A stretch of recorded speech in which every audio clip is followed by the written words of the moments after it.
more.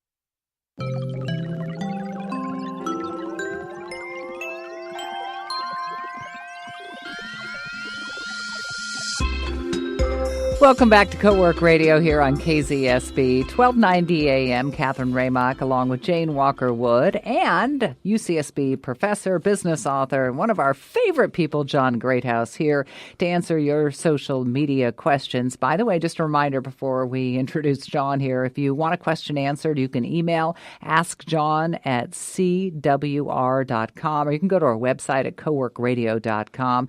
Also, you can listen on iTunes, iHeart, and YouTube as well. And John Greathouse is here.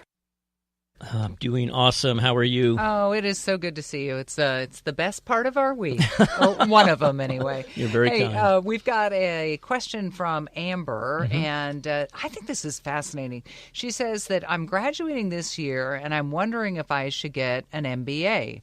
I'm not sure if I want to start a business. I've always been entrepreneurial, but a bit of a renegade when it comes to doing what I'm told. I think that might be a lot of the next generation, right? But and it's Amber anyway. What do you think? Well, Amber, the typical answer in business, which is why I love business, is it depends. There's almost never just a black and white yes or no, and I think this is a case in point to that. I get this question a lot from my students at UCSB, as you would expect, and I have strong feelings about it. So just I'll tell you my feelings, but keep in mind it's one person's opinion. Go get multiple opinions on this. It does depend. I think if you have a technical degree, if your undergraduate degree is not business-oriented, so maybe you're a scientist or an engineer or someone that really hasn't had much business background, then yes, it can help you tremendously. If you're an entrepreneur and you already feel like you're a renegade and you want to get out there, I would say it could actually be detrimental to starting your business. Really? Yes, and there's a number of reasons for it. I'll go through a couple of them. One is it's just really expensive to get an MBA. You're taking 2 years out of your work life. The degree itself is quite expensive. The average loan, I don't know the newest numbers, but I wrote an article about this probably 18 months ago. The average was over $120,000, I believe, in loans that MBA students come out of college with. So think about trying to start a business when you're sitting on top of $100,000 plus in loans. The other thing is you're worth a lot of money typically when you get an MBA. So now you not only are you sitting under a lot of money in a loan, but now your market value is quite high. And as we know, when you start a business, you don't typically make a lot of money.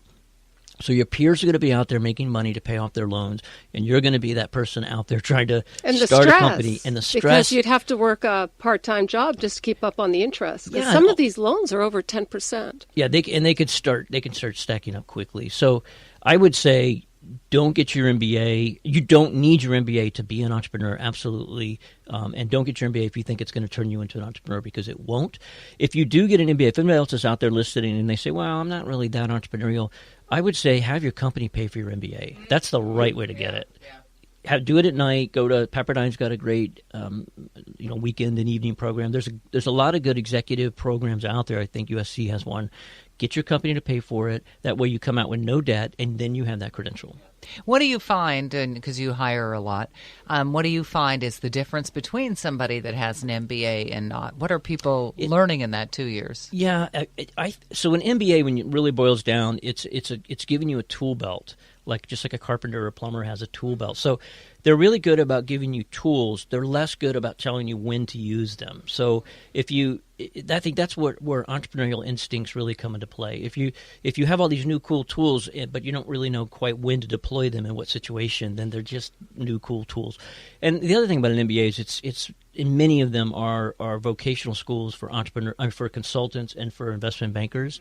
Those are really the two sets of folks that get the most out of an MBA. But what about the networking opportunities? A lot of people say that's you're going to meet the people and get connected. It's very valid. So, but keep in mind that you can create a great network as a MBA graduate, but it's going to take years for your friends to move up into an organization to help you as an entrepreneur. So I do have friends now. I never call upon them because now I don't really need the help. Back when I needed the help, they were just 24, 25, 26-year-olds, right? They couldn't really help me that much. The associate assistant to the assistant associate, yeah. Exactly. So it's great to have that network. I have lifelong friendships that came out of my time. I should tell people listening, I did get my MBA. I got it from an Ivy League school. Wharton. So I feel like I I can only speak to my personal experience, but I know that I did not need it for. Now, how much does that make a difference? The school that you got the MBA from? I think. So from a practical standpoint of the knowledge, zero. I think you can get an MBA online, and it's probably you're getting the same level of knowledge. I think from a marketability standpoint, and from a return on your investment, there's certainly some value there. I like to say it didn't help me at all. That's really not true. I think when I was trying to help Computer Motion, Yulin Wong here in Santa Barbara, when we were getting that company off the ground, I know the fact that I had an MBA from Wharton, even though I really wasn't applying it, helped us raise money because people would look at the company and say, well, they've got this person that went to Wharton, so maybe they won't waste our money. So I sort of played that role of being a CFO, even though I was really a salesperson and I was running business development. I have an interesting question for you that Yes. I have pondered because of my own situation with my son. But, my parents met when they were going to Stanford. My father was a college professor. Mm-hmm. There was no doubt my brother and I were going to college. Right. We've got a new generation. So let's just even talk about undergrad degrees, where now this next generation can learn so much on their own. Still significant for an entrepreneur to have even the undergrad degree? It's a really good question. I've written about that as well, and this is all on johngreathouse.com, if I can put in a cheap plug. But if you really do hear me say something that's of interest, you can most likely dive in a little deeper at the blog. So I have written about it. We know a lot about, and I get this question in office hours. Students say, John, should I get my degree? I don't really feel like I'm getting that much out of UCSB. My answer typically, and I reserve typically because there's been a handful of cases where I thought the students had such a good idea and were so driven that I felt comfortable as a trusted advisor to tell them that maybe you should take some time off from school. I've done that 1 out of 50 times or 1 out of 100. Now, I usually say, look, you're 21, you're 22, whatever, you're almost done. Finish your degree, get your degree. Get that foundation. You're growing up still. It's like the Army in the old days was a time for people to kind of mature from 18 to 22. Get that maturity under your belt. Your degree is going to help you in ways that aren't obvious to you. College is really about learning to learn when you get down to it. I think that's so true. And it helps you in ways you really don't know now. That is very true. Right. So I have done it a couple of times, but I typically don't tell students to drop out. I think that's a mistake.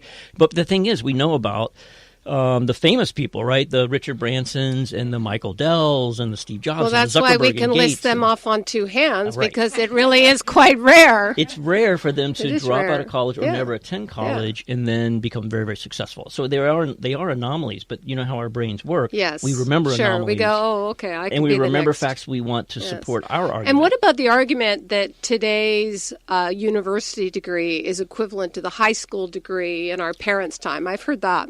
Well, certainly from my parents. Yes, I know, mine too.